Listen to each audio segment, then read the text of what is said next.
వైఎస్ఆర్ కాంగ్రెస్ పార్టీకి సంబంధించినటువంటి ఒక ప్రతినిధి బృందం స్టేట్ ఎలక్షన్ కమిషన్ గారిని కలిసి ఒక రిప్రజెంటేషన్ ఇవ్వడం జరిగింది. దీనికి ప్రధానమైన కారణం ఏమిటంటే నిన్న తిరుపతిలో డిప్యూటీ మేయర్ ఎన్నిక సందర్భంగా జరిగినటువంటి అక్రమాల గురించి ఎలక్షన్ కమిషన్ గారికి వివరించేందుకు మేమందరం రావటం జరిగింది. 3వ తారీఖున తిరుపతిలో డిప్యూటీ మేయర్ ఎన్నిక జరగనున్నది. దానికి సంబంధించి శేఖర్ రెడ్డి అనే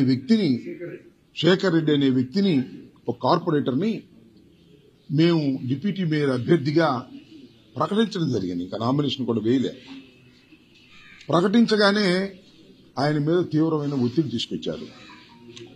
ఆయన పార్ట్నర్గా ఉండి ఒక బిల్డింగ్ కడుతుంటే ఆ బిల్డింగ్ ను కూల్చివేసేశారు, భయభ్రాంతులకు గురి చేశారు.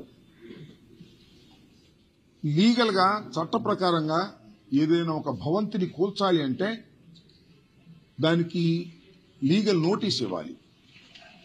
కానీ ఏ విధమైన నోటీసు లేకోకుండా దారుణంగా దుర్మార్గంగా పోలీస్ బందోబస్తును పెట్టుకొని ఆ బిల్డింగ్ ని కూల్చివేసి నువ్వు డిప్యూటీ మేయర్గా పోటీ చేయడానికి వీల్లేదని, ఇంకెవరైనా ఉంటే వారిని కూడా ఈ విధంగానే చేస్తామనేటువంటి మాట మాట్లాడుతున్నారు.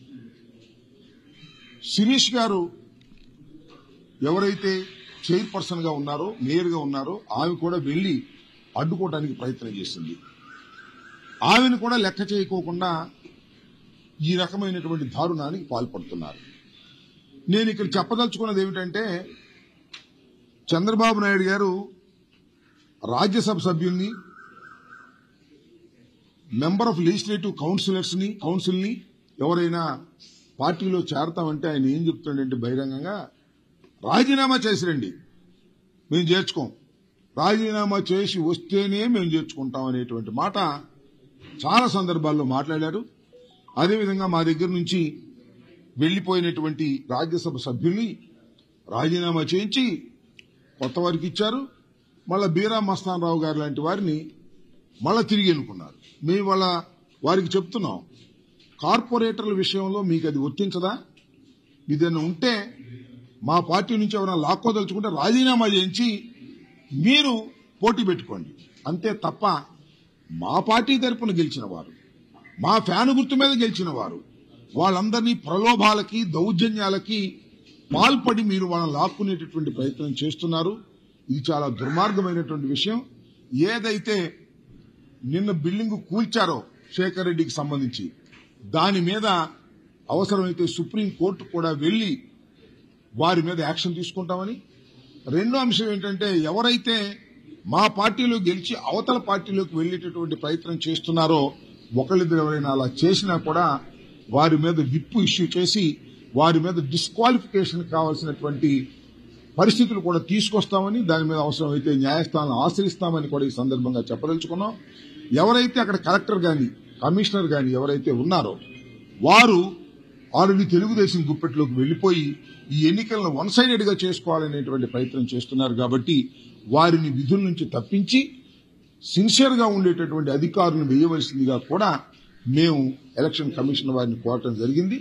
వారి యాక్షన్ మేరకు ఏం చేస్తారని ఎదురు చూస్తున్నాం. న్యాయం జరుగుతుందని భావిస్తున్నాం.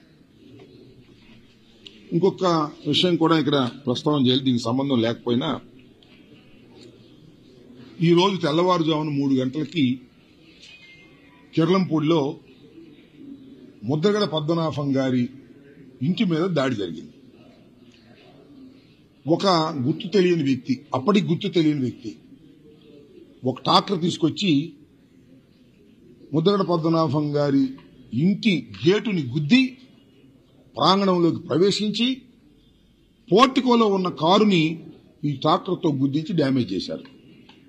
దాంతోపాటు అక్కడ రౌండ్లు వేసి ముద్రగడ పద్మనాభం గారి ఫ్లెక్సీలు, జగన్మోహన్ రెడ్డి గారి ఫ్లెక్సీలు, వారి అబ్బాయి గిరి ఫ్లెక్సీలు కూడా చించేసి ఒక అరాచకమైనటువంటి పరిస్థితిని సృష్టించారు.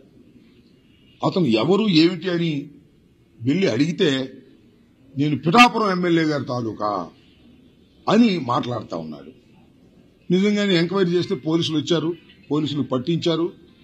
అక్కడ ఆ ఆవేశంలో 4 దెబ్బలు కూడా వేశారు అతన్ని, పోలీసులు పట్టించి చేశారు. నేను ఈ సందర్భంగా చెప్పదలుచుకుంది ఏంటంటే, పిఠాపురం ఎమ్మెల్యే గారికి మీ ద్వారా విజ్ఞప్తి చేస్తున్నా. అయ్యా, ఆయన జనసేన కార్యకర్త అని తేల్చారు. ఆయన కూడా నేను పిఠాపురం ఎమ్మెల్యే గారి తాలూకా అని చెబుతున్నారు. ఇలాంటి దౌర్జన్యాలను మీరు ప్రోత్సహించడం సమంజసం కాదు. కాబట్టి తక్షణమే పిఠాపురం ఎమ్మెల్యే గారు, డిప్యూటీ సీఎం గారు, జనసేన అధ్యక్షులు తక్షణమే దీని మీద స్పందించాలా. మీకు ముద్దగడ పద్మనాభం గారు అంటే గిట్టకపోవచ్చు. ముద్దగడ పద్మనాభం గారు వైసీపీకి ప్రచారం చేయొచ్చు, మీకు వ్యతిరేకం చేయొచ్చు. అయితే ఇలా జనసేనకు సంబంధించినటువంటి వ్యక్తులు ఇంటి మీద దాడి చేయటాన్ని మీరు ఖండించకపోతే ఈ ప్రజాస్వామ్యంలో మీరు దౌర్జన్యాలను ప్రోత్సహించేటటువంటి వ్యక్తిగా ముద్రపడేటువంటి అవకాశం ఉంది. తక్షణమే డిప్యూటీ సీఎం గారు, జనసేన అధ్యక్షులు దీని మీద నోరు విప్పి చెప్పవలసినటువంటి అవసరం ఉందని ఈ సందర్భంగా నేను చెప్పదలుచుకున్నాను. ఇలాంటి సంఘటనలను ప్రజాస్వామ్యంలో అందరూ ఖండించాలి. నివాసాల మీదకి వెళ్లి దాడులు చేసేటటువంటి పరిస్థితి ఇవాళ మీరు కల్పిస్తున్నారు. దీనికి కూటమి ప్రభుత్వం బాధ్యత వహించవలసిన అవసరం ఉంటుందని, ఎవరైతే దాడికి పాల్పడ్డారో వారి మీద పోలీసు వారు కఠినమైన చర్యలు తీసుకోవాల్సిందిగా కూడా ఈ నూతనంగా వచ్చినటువంటి డీజీపీ గారికి కూడా నేను మీ ద్వారా విజ్ఞప్తి చేస్తున్నాను.